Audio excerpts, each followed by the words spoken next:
Good morning. Good afternoon. Oh yeah. Depends what time you're watching the video. Yeah.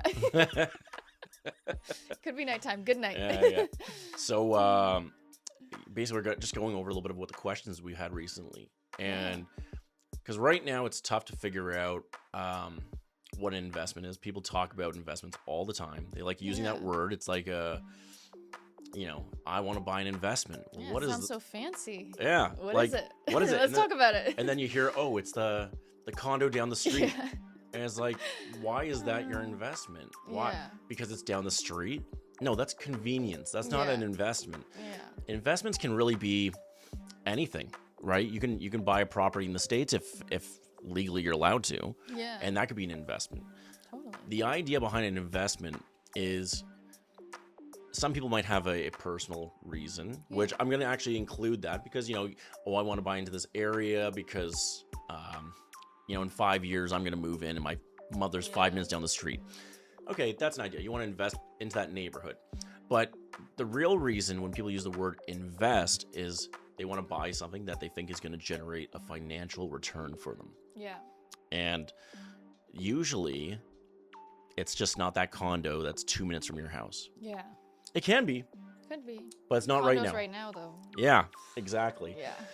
Matter of fact, I've looked at like many condos right now, and you cannot find cash flow positive, cash flow neutral. Yeah. You can't. It's not just even a rates thing. It's property tax, maintenance. All of it's really gone up to the point where renters are just not paying what the rates that they were back in 2022, 2023, 2021. Yeah, totally. So where can somebody invest anywhere in real estate that's going to make money, be cash flow positive, or at least be, something where they can see it being part of their financial security down the line? And light bulb, I got that idea for you. So I am actually listing 52 Main, and we did 42 York. Yeah. So just to give an idea, 42 York was the one we did last week in Picton. It's in Prince Edward County. The wine region. Yep. They're about 42 York and 52 Main are around like 7 minutes from each other. They're very close. Really close. It's a really small town, cute little town. Very busy in the summer months because of the wine region, and the marina. Yep. Which. Well, the marina is just like a walking 2 minutes, 3 minutes from 42 York. So it's a little bit of a longer walk, but still 8 minutes is not a long walk. Yeah. You know what I mean? And in the summer, everyone's down to walk. Yeah, and the idea behind the whole area is, if you haven't been, like, is that small little town, very cute, mom and pop shops, very nice restaurants, artisanal sort of stuff, you know? And 52 Main is on literally the main street, so you can walk to everything that you need to. Yeah, that is one really important feature about that, is it's on the main street of the small town. Yeah. And so the reason people would want to go there, and why short-term rental use could be of benefit there, is because it's a high tourism destination. Yes. If you're going 3 hours north of Ontario, maybe if it's a dog sledding community and it will do really well in December, right? Yeah. Maybe there's a reason for a short term there. Yeah. But for the most part, these short-term rental areas are minimal, where there's actually high tourism impact. Yeah, exactly. Prince Edward County, Picton specifically, is the exact reason short-term rentals should exist. Yeah. And this property has 2 of them. Yeah. Pretty cool. Yeah. Well, one thing that I really liked about it is the interior design. It is absolutely stunning. Yeah. And I'm going to say 6 figures spent on the renovation. Oh, for sure. Easily. Easily. Both units very nicely renovated. And I think the one at 42 York also was like the same designer, same because designer. you could see similarities. Yeah. All new appliances, finishes, everything. And really this is nice. why they're making, massive amounts of income, because of how well they're designed, their location.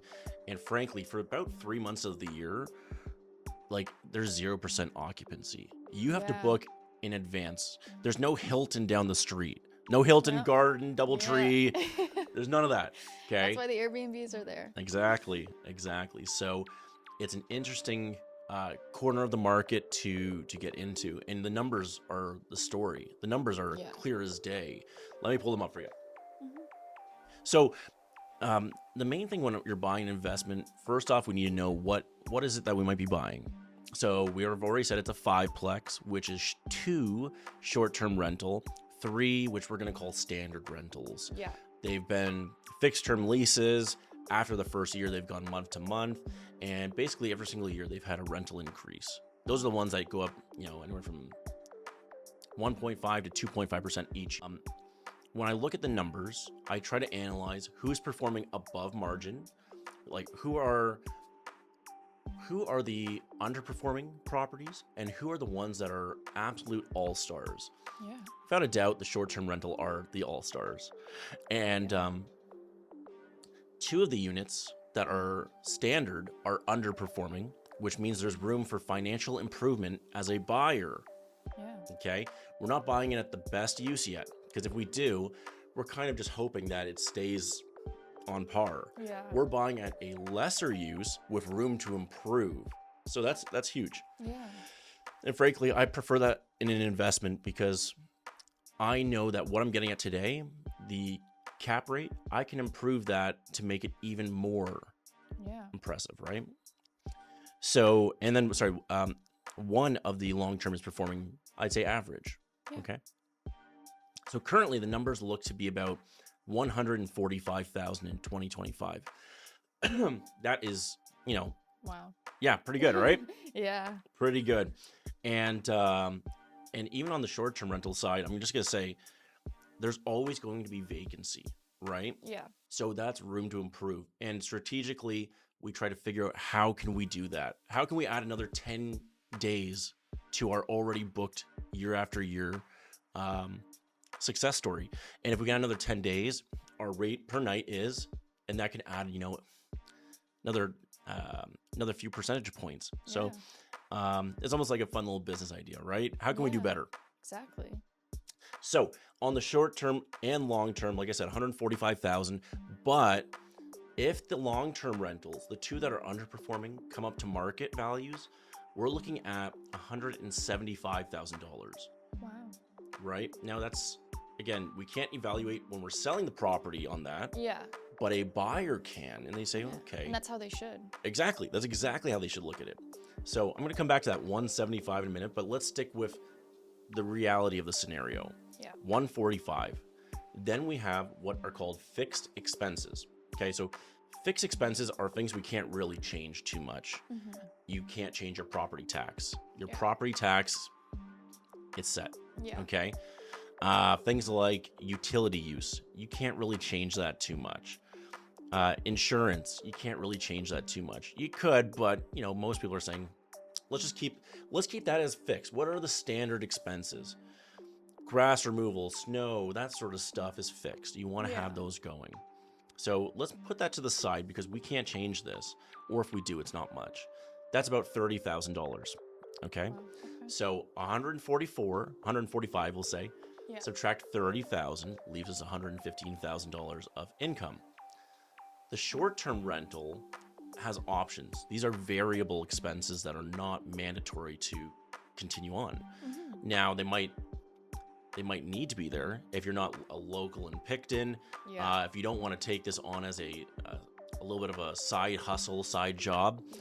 But truly, I think that's the way of winning this. At least try it out slowly. So there's 2 expenses we look at for short-term rentals, okay?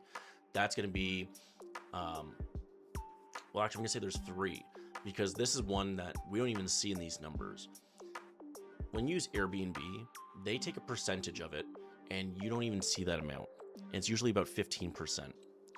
So to make a example of this, if one unit is making, or both units make about $100,000, that means it truly makes $115,000. Yeah. But Airbnb took their cut. Yeah. So in theory, if Airbnb is not in the mix for certain months or certain nights or whatever, your actual revenue can be much, much higher. But let's just push that aside again, using our investor cap to figure out ideas, right? Mm-hmm. So The other expenses that we look at are cleaning. So we need to have cleaners come in to, make whatever messes were left from the last party Yeah. gone by the time the next party comes in. We know we need that. Can an owner take over that responsibility? Sure. A nice retiree who just wants to, live a little bit of an easier life down near the marina. Yeah. You clean a few, absolutely. And then you save quite a bit. I can give you the numbers. It's quite a bit. Yeah. But realistically, you do need cleaners. So what I would be playing with is, first off, changing that back to the tenant to pay for. I'm not exactly sure why. I see other units on the market in Picton that have the cleaning cost for the tenant to pay. Yeah. Or I've had that with Airbnb, my own experience. Yeah. Same. Yeah. And for some reason, that hasn't been done in this model. Yeah. So I question why not, especially when we're booked up 100% in almost 3 months, right? Like the other months, you can find 20 days of the month, something like that. But for 3 months, it shows the market's willing to bear perhaps even more of an expense on these, right? Mm-hmm. So we can always look at reverting some of that back to tenants. Yeah. The next one is property management fees. So property management fees escalate from 0, owner occupied, you take care of it. Or not occupied, sorry, owner responsibilities. Yeah.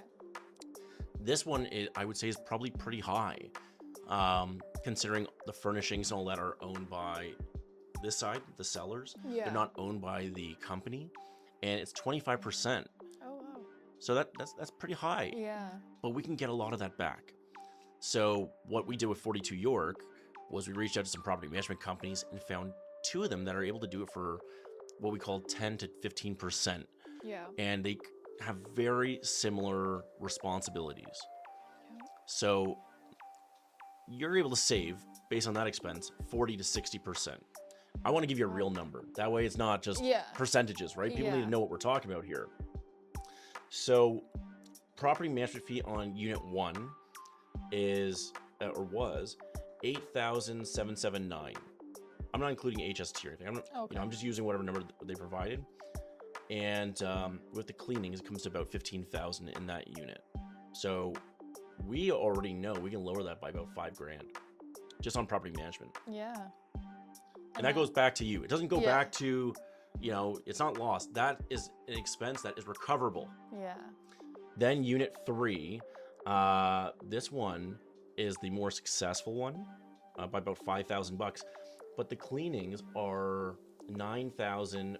The property management fee is $9,500. So in total, it looks to be about $17,000 in this unit of cleaning and property management fees. Yeah. And we can figure out how to recoup some of that. Yeah, that would be nice. So based on what we have today, we have a cash flow positive property at list price. And I'll go over the cap rate because that was where we started. But we already know, based on whatever today's cap rate is, we can at least entertain the idea of removing almost half of our property management fee and putting $10,000 back into our pocket on top of what is already demonstrated. Yeah, that's amazing. Yeah, it is, right? It is. And that's before I've already gone over about how the other 2 units, the long-term units, basically, if ever those reset, you're doubling your income on those units. So that's where I came to that 175, but we're at 145 right now. If you decide, you can always take these short-term rentals, which I think I'd like to keep, but if you don't want the expenses of property management or cleaning, or maybe it's not worth it at that point, it's up to the individual. These can always become long-term units, making $2,500 a month each, because they are so well put together. So you look at 30,000, 60,000 basically, but there's no expenses now. Yeah. Right? So there's a few ways of putting this. I'm totally going to upload some spreadsheets to identify what these numbers would actually look like, because there's so many people out there who have different ideas of how they want to be an investor. Yeah, totally. What we know, great price, $1,050,000 for 5 units. Yeah, and it's already cash flow. Yeah, oh yeah, positive, day one. And day one, this you're is making money. without any of these improvements that we're saying. Yes, So exactly, exactly. But imagine if you start doing it, Yeah. right?